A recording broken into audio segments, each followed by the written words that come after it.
Well, I think Reid Library, its importance to students initially comes from its location. Well, it's interesting because now, of course, the Reid occupies an absolutely central position on campus.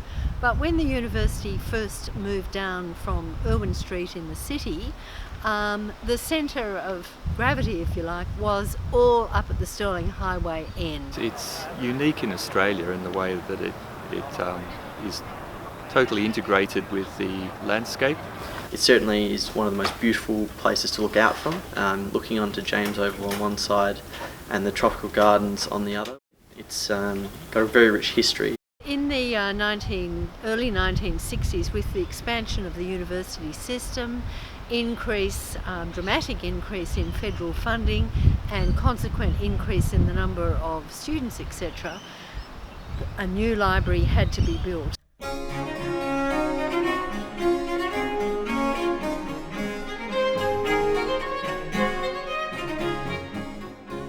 You will be given references during lectures which will again direct your footsteps to the library door.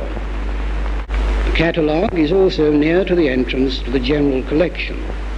If you are to make the best use of the library, you must learn how to use this key to the book and periodical literature available.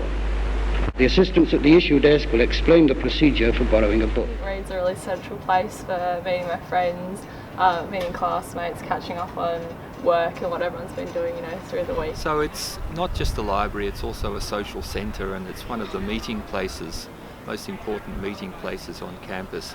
And I think it's clearly been designed intentionally in that way. I love studying Reid. It's fantastic. The collaborative section is really good for meeting up with friends and working on study together. But I also like the upstairs area where you can study by yourself. Before I started working in the Reid, I was studying here and used to spend a lot of time pretty much right here on the third floor, looking out over the oval, watching the cricket. To come to the library was a good feeling. It's been there for me through my entire studies. It's been there through my arts commerce degree, through my masters.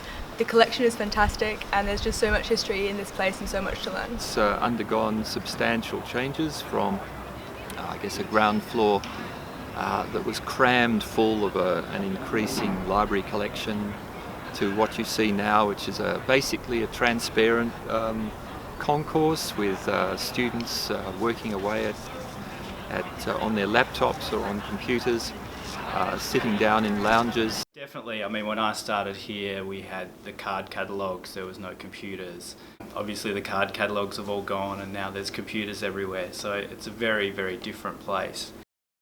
I think probably the biggest change here for the Reid Library was the invention of the internet and the subsequent invention of Wi-Fi. I think students around campus have definitely benefited from that. Even though it's changed a lot over time, and particularly over that kind of 20 years, it still seems to have an ability to stay the same and be a time capsule.